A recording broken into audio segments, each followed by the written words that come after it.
March 18th, 19...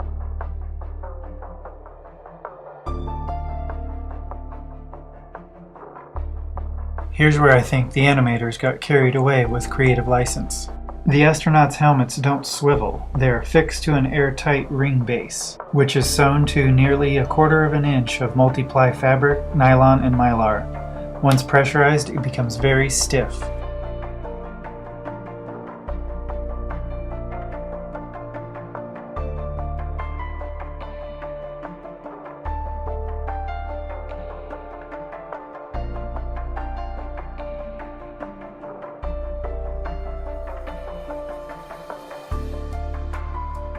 Here we have the original footage of the actual EVA. It was taken on 16mm film reel, 440 feet long, which works out to be 12 minutes at 24 frames per second. A camera that can hold a 7-inch reel is fairly large, and we don't see anything that matches the description in the archives, or pre-flight equipment manifest.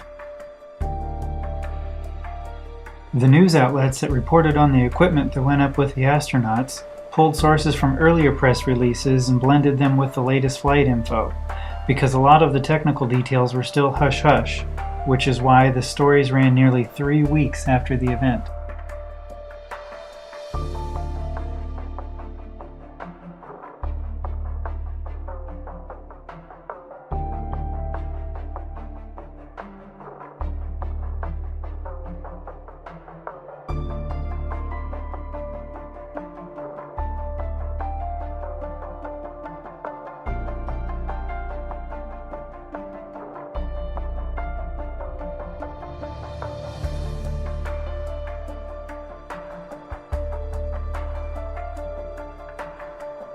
Even the home movie cameras of the day had 3 selections of 16, 18, and 24 frames per second. As we shall see later on, the handheld camera took footage of what appears to be 18 frames per second. But when filming the EVA, NASA chose to use a 7-inch reel of 440 feet of film. This would allow for 12 minutes of footage.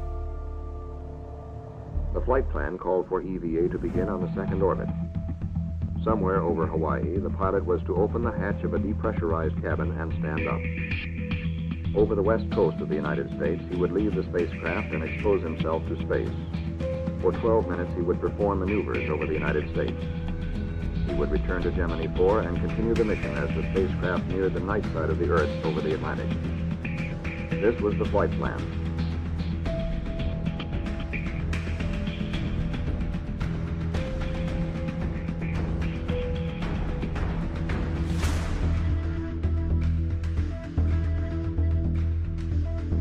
During the final 2 days of the mission, Command Pilot McDivitt took a series of formal and informal motion picture shots with a 16mm camera mounted at the pilot's window.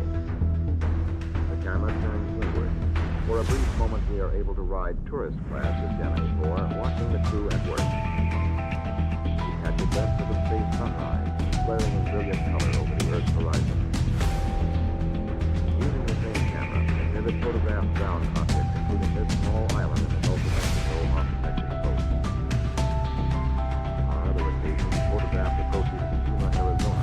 The detailed view here shows great promise for scientific exploration of the Earth heretofore impossible. Using this technique, we can chart the major currents of the ocean, study weather patterns,